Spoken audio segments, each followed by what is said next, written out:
Hi everyone, Assalamu alaikum wa rahmatullah. Hope you are very fine by the mercy of Almighty Allah. I'm also very fine. Today I'm going to teach you tag questions. This is the second part of our tag question class.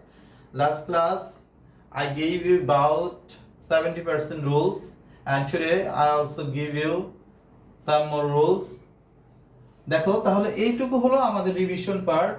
Last ক্লাসে আমরা এই ভার্বগুলো লিখেছিলাম। এখানে আছে to be verb, to have verb and modal auxiliaries. তাহলে এই ভার্বগুলো যদি কোনো বাক্যে থাকে, এইগুলো নিয়ে কিন্তু আমি লাস্ট ক্লাসে আলোচনা করেছিলাম। একটু 1 মিনিটে হাইলাইট করব যে এই ভার্বগুলো যদি কোনো বাক্যে থাকে তাহলে এই ভার্বগুলো ইউজ করে তোমাদের ট্যাগ কোশ্চেন করতে হবে। যেমন হি ইজ ফাইন, তাহলে এখানে ইজ আছে, তাহলে আমরা কি করব, আর এখানে যদি নট না থাকে তাহলে আমরা নট যুক্ত করে দেব, ঠিক আছে? তাহলে ইজন্ট হি। তাহলে এটাই হলো আমার মূল কথা, যে এই ভার্বগুলো যদি থাকে তাহলে এই ভার্বগুলো বাক্যের শেষে প্রোনাউনের আগে লিখে ট্যাগ কোশ্চেন করতে হবে। আর কিছু এক্সেপশন আছে, সেগুলো আমি লিখে দিয়েছি। যেমন এম থাকলে আরএন্ট হবে, তারপর ক্যান থাকলে ক্যান্ট হবে, নিড যদি হয় তাহলে নিড যদি মডাল হয় তাহলে নিড নিডই থাকবে, আর যদি নিড মেইন ভার্ব হিসেবে হয় তাহলে ডু অথবা ডাস হবে, আর অ্যাফার্মেটিভ হলে নেগেটিভ হবে, নেগেটিভ হলে অ্যাফার্মেটিভ হবে। সেই বিষয়টা তো আমরা জানি। ইউজড থাকলে ডিডেন্ট হবে, ঠিক আছে? আর কিছু নেগেটিভ ওয়ার্ডস তো আমি তোমাদের বলেছিলাম, যেমন nobody, no one, none, nothing, no, not, little, few, hardly, scarcely, rarely, barely. এই শব্দগুলো যদি থাকে তাহলে বাক্যকে নেগেটিভ ধরে ট্যাগ কোশ্চেন অ্যাফার্মেটিভ করতে হবে। তাহলে এই বিষয়টুকু হলো রিভিশন, ঠিক আছে? আজকে আমি নতুন কিছু বিষয় তোমাদেরকে পড়াবো। Let's get started about the new matter. Tag কোশ্চেনের বাক্য যদি প্রভার্ব হয় তাহলে আমরা সেটার সাবজেক্ট সিঙ্গুলার ধরে আমরা সেটাকে ট্যাগ করব। যেমন time and tight, where, where's for none, time and tight, where's for none। তাহলে এখানে আমাদের করতে হবে isn't it। সকল প্রভার্বের ব্যাপারে এটা আমরা করব, যে isn't it এটা করে দেব। এরপরে বাক্যে যদি গ্রিটিং থাকে, অভিবাদন সেরকম যদি থাকে, যেমন থ্যাংক ইউ, এটাকে ইম্পারেটিভ সেন্টেন্স মনে হলেও, এরকম গ্রিটিং যদি থাকে তাহলে সেটার ইম্পারেটিভ সেন্টেন্স মনে হলেও এটাকে, এটার সাবজেক্ট আমরা আই ধরে এটা ট্যাগ করতে হবে। তাহলে করতে হবে ডোন্ট আই। এরকম যত গ্রিটিং আছে, good morning, good bye, thank you, তাহলে সেটার সাবজেক্ট আমরা আই ধরে এভাবে ট্যাগ কোশ্চেন করব ডোন্ট আই বা অনুরূপ কিছু, ঠিক আছে? এরপরে বাক্য যদি এক্সক্লামেটরি সেন্টেন্স হয়, how sweetly the baby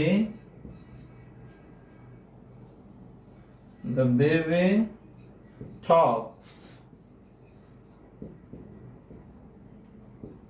how sweetly the baby talks।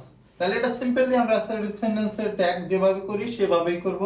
এখানে আছে ভার্ব একদম শেষে, নরমালি এক্সক্লেমেটরি সেন্টেন্সে নরমালি একদম শেষে ভার্ব লিখি, তার আগে সাবজেক্ট লিখি। তাহলে এই সাধারণ নিয়ম অনুসারে আমরা করব ডাজেন্ট ইট, তাহলে বেবিকে আমরা ইট ধরলাম, ঠিক আছে? তাহলে এইভাবে আমরা এই ট্যাগগুলো করব। এরপরে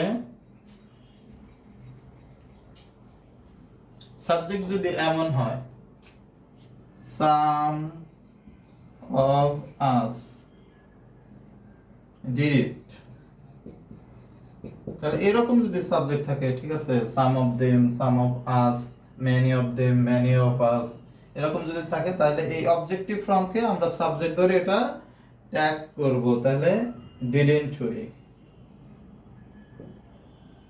didn't we। if the sentence is complex, যদি বাক্যটা কমপ্লেক্স হয় তাহলে how do we can make tag courses. তাহলে সেন্টেন্সটা যদি কমপ্লেক্স হয় আমরা ট্যাগ কোশ্চেন কোন অংশের করব, কারণ কমপ্লেক্স সেন্টেন্স মানে একাধিক ক্লজ থাকবে, ঠিক আছে, দুই অথবা তার বেশি ক্লজ থাকবে। যেমন if he comes here I'll help him। তাহলে এখানে আমরা বাক্যটা লিখলাম if he comes here I'll help him। তাহলে এখানে সাবজেক্ট হি আছে, ভার্ব কামস আছে, এখানে সাবজেক্ট আই আছে, ভার্ব উইল আছে। তাহলে কোন অংশ আমরা করব?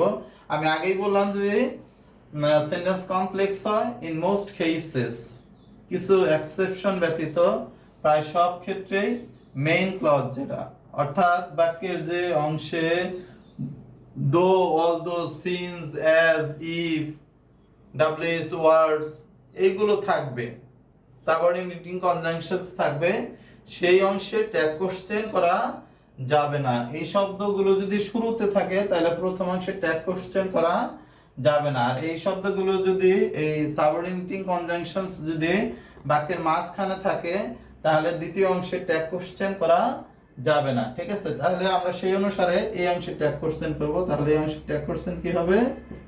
Won't I. তাহলে এখানে আমরা রুল পড়লাম যে সেন্টেন্স যদি কমপ্লেক্স হয় তাহলে মেইন ক্লজ বা প্রিন্সিপাল ক্লজে ট্যাগ কোশ্চেন করতে হবে। মেইন ক্লজ বা প্রিন্সিপাল ক্লজ কোনটুকু? যেই অংশে though, although, since, as, if, so that, so dot dot that এবং ডাব্লিউএস ওয়ার্ডস, এই শব্দগুলো যে অংশে থাকবে সেটা হলো সাবঅর্ডিনেটিং কনজাংশনস। শুরুতে থাকলে তাহলে প্রথমটা হলো সাবঅর্ডিনেট ক্লজ, পরের অংশে ট্যাগ করতে হবে।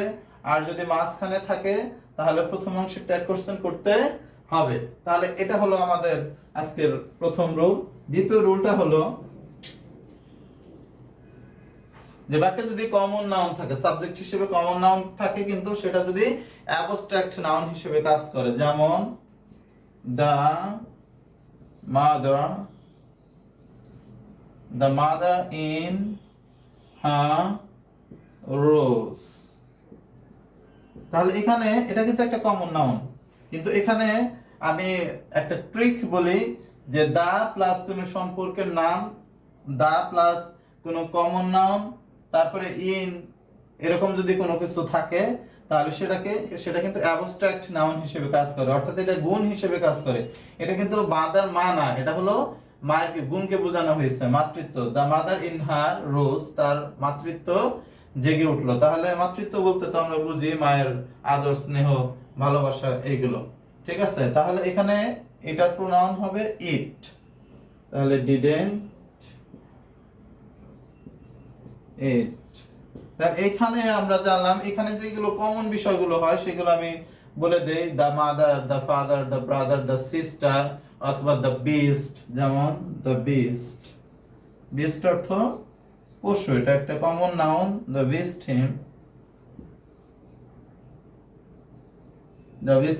হিম রোজ, এরকম একইভাবে লিখলাম আমি। দ্য বিস্ট ইন হিম রোজ, তার পশুত্ব, তার মধ্যে যে পশুত্ব সেই পশুত্ব জেগে উঠলো, মানে পশুর মতো যে দোষগুলো সেগুলো জেগে উঠলো। তাহলে দা প্লাস যদি কোনো কমন নাউন হয় তাহলে সেটাকে অ্যাবস্ট্রাক্ট নাউন ধরে তার প্রোনাউন করতে হবে ইট, ঠিক আছে। এরপরে যে রুলটা আমরা পড়াবো যে দা প্লাস যদি অ্যাডজেক্টিভ হয় তাহলে সেটাকে কিন্তু প্লুরাল ধরতে হবে। দা প্লাস অ্যাডজেক্টিভ হলে সেটাকে কি ধরতে হবে? প্লুরাল ধরতে হবে। যেমন the rich are happy। তাহলে এখানে কিন্তু আমরা ভার্ব দেখে বুঝতে পারতেছি যেটা প্লুরাল, কিন্তু কিছু জায়গা আছে ভার্বগুলো বোঝা যায় না, ভার্বগুলো দ্বারা পার্সন, সাবজেক্টের নাম্বার কি হয় না, প্রকাশিত হয় না। সেই বিষয়ের জন্য আমাদের এই বিষয়টাকে ভালো করে জানতে হয়। দ্য রিচ আর হ্যাপি, তাহলে এখানে হবে aren't they.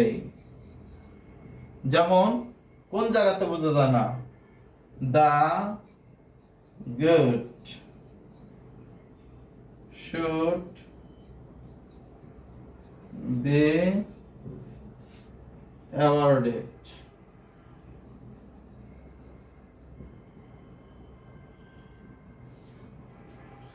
The good should be awarded. তাহলে এখানে ভার্ব দেখে কিন্তু আমরা কি বুঝতে পারতেছি না, সাবজেক্টের নাম্বার বুঝতে পারতেছি না যে whether it is singular or plural। সেই ক্ষেত্রে আমাদের নিয়মটা ভালো করে জানতে হবে যে দা প্লাস অ্যাডজেক্টিভ হলে সেটাকে আমরা প্লুরাল ধরবো। তাহলে প্লুরাল যদি ধরি, এখানে গুড কিন্তু একটা অ্যাডজেক্টিভ, কিন্তু যখনই দা প্লাস অ্যাডজেক্টিভ হয় সেটা কি হয়, নাউনের কাজ করে।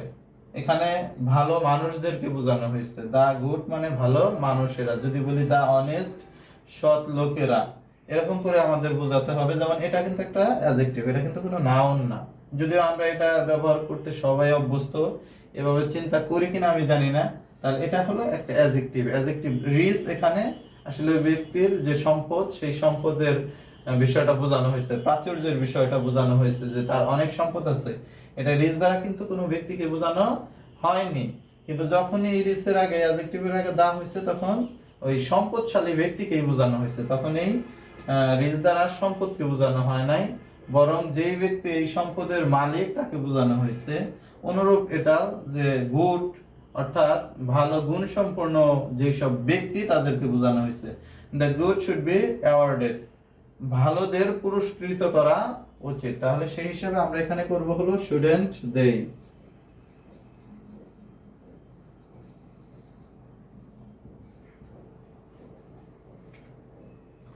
তাহলে এরপরে আমরা যে রুলটা করব সেটা হলো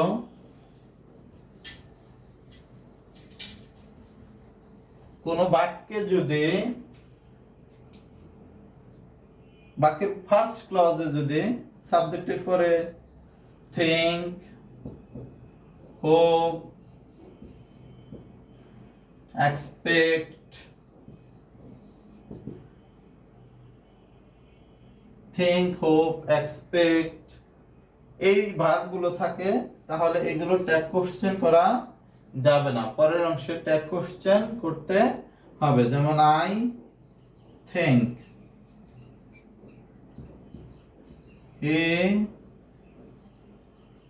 he will get a plus। তাহলে এখানে এই অংশের ট্যাগ কোশ্চেন করা যাবে না, ট্যাগ কোশ্চেন করতে হবে এই অংশে, কারণ এটা বাক্যের মূল অর্থ বহন করে। ঠিক আছে, সেই জন্য এই অংশে ট্যাগ কোশ্চেন করতে হবে ওরে und he। এরপরে কিন্তু যদি এই অংশের প্রথম অংশের পরে দ্যাট থাকে, তাহলে পরের অংশকে সাবঅর্ডিনেট ক্লজ ধরে আমাদের প্রথম অংশে ট্যাগ কোশ্চেন করতে হবে। যেমন I hope that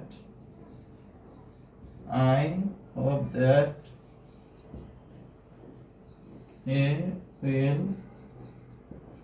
help me। I hope that he will help me, আমি আশা করি যে সে আমাকে সাহায্য করবে। এখানে that উল্লেখ থাকার কারণে এই অংশে ট্যাগ কোশ্চেন করা যাবে না, ট্যাগ কোশ্চেন করতে হবে এই অংশে। তাহলে don't I।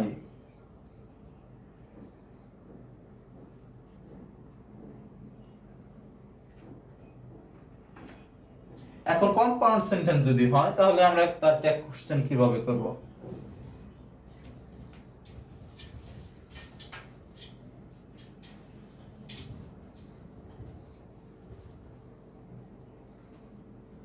যদি কম্পাউন্ড সেন্টেন্স হয়, যেমন he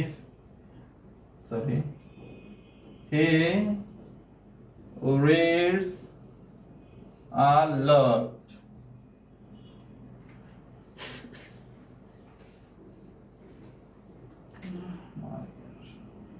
he reads a lot and I like him। He reads a lot and I like him। You know that in compound sentence there are two equal clauses। যে compound sentence দুটো একই রকমের clause থাকে, এটা কিন্তু compound sentence এর clause গুলো আসার পরে আমরা এই কথা বলতে পারি, But when the clauses are used in compound sentences, the clause with coordinating conjunctions or coordinating conjunction is called coordinate clause. তাহলে যে অংশের সাথে coordinating conjunction থাকবে সেটাকে কিন্তু আমরা coordinate clause বলি। তাহলে এটা হলো coordinate clause আর এটা হলো principal clause। যদি বেশিরভাগ বইয়ে এ অংশ এবং এ অংশের দুই অংশেরই ট্যাগ কোশ্চেন করা হয়, কিন্তু আমি যৌক্তিকভাবে মনে করি অবশ্যই এই অংশে ট্যাগ কোশ্চেন করা দরকার, কারণ because it's a principal clause and it's a coordinate clause, so we should make tag of it. ঠিক আছে, তাহলে সেই ক্ষেত্রে আমরা কি করব, doesn't he reads a lot and I like him। তাহলে আমরা নরমালি কম্পাউন্ড সেন্টেন্সের যে প্রথম অংশ, প্রথমটা তো সব সময় প্রিন্সিপাল ক্লজ হয়, পরেরটা হলো কোঅর্ডিনেট ক্লজ হয়। তাহলে কম্পাউন্ড সেন্টেন্স হলে আমরা প্রথম অংশে ট্যাগ কোশ্চেন করব, যদিও দুই অংশে ট্যাগ কোশ্চেন করলেই হবে। ঠিক আছে, তো প্রিয় শিক্ষার্থীরা তোমরা ভালো থাকো, সুস্থ থাকো। পরবর্তী ক্লাসে আমরা যদি সুযোগ পাই এটা নিয়ে আরো কিছু রুল আছে সেগুলো আলোচনা করব। স্টে হোম, স্টে গুড, আল্লাহ হাফেজ।